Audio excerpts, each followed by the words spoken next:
The front door flew open. The sound wasn't just the slam of wood and steel, it was a gunshot, a rupture, a declaration. And in that instant, three heads turned as one. My father, my mother, my sister. Their eyes snapped to me like predators startled mid-feast. And for the first time in their lives, they froze. But me? I didn't. I stepped forward, one foot then another. Silent, controlled, deadly. The kind of deadly calm that only arrives when rage burns so hot it turns to ice. When the boiling point is past, and what's left is colder than winter, sharper than glass. Because 2 hours earlier, as my grandfather fought for his life in ICU, they drained $1.2 million from my account. My account, the account I had built piece by piece, dollar by dollar, brick by brick. Not for me, not for comfort, not for luxury, for one reason only, to save him. And while machines kept him breathing, while doctors fought for every heartbeat, I overheard them. My sister, her voice dipped in venom and arrogance. We need that money more than he does. My father, colder than a grave.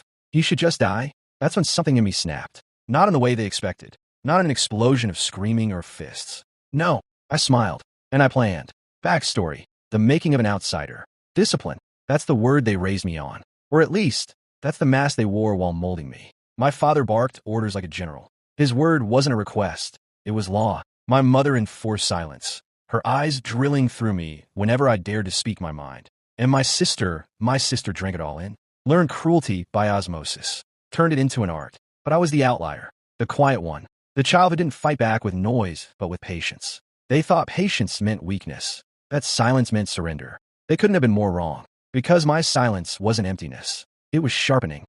Every slight, every order, every insult filed away, hung like a blade. And the only person who saw me, truly saw me, was my grandfather. He was the only one who believed I wasn't a mistake. The only one who taught me strength isn't in volume, but in precision. Control the board. He used to whisper when we played chess. Don't rush. Don't shout. Don't show your move until it's checkmate. So when he collapsed, when the heart that had carried me through storms finally faltered, I swore I would not fail him. I moved heaven and earth. I built a fund.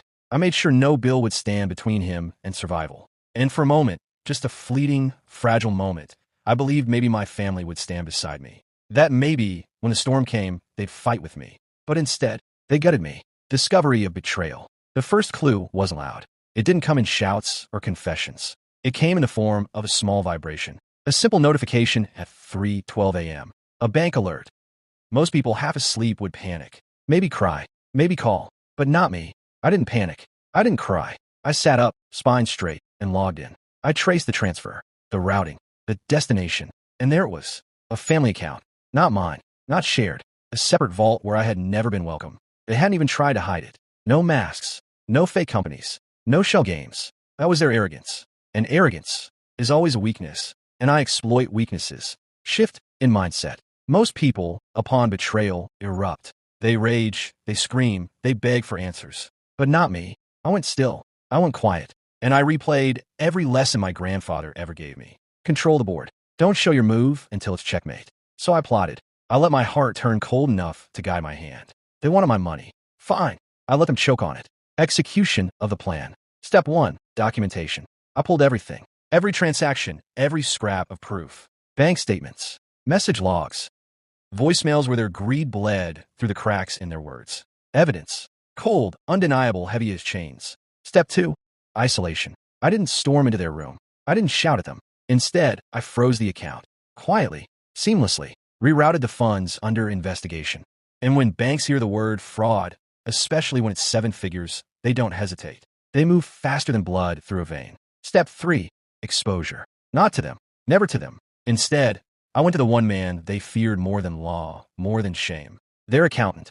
I let him discover the fraud. Let him be the messenger. By the time his trembling voice reached their phone, panic had already rooted in their bones. Step 4. The legal trap. One quiet call to my attorney. One injunction filed in silence. And suddenly, every house, every car, every trinket they held so dear became untouchable. Frozen in place. Like statues in a museum that no one could touch again. Step 5.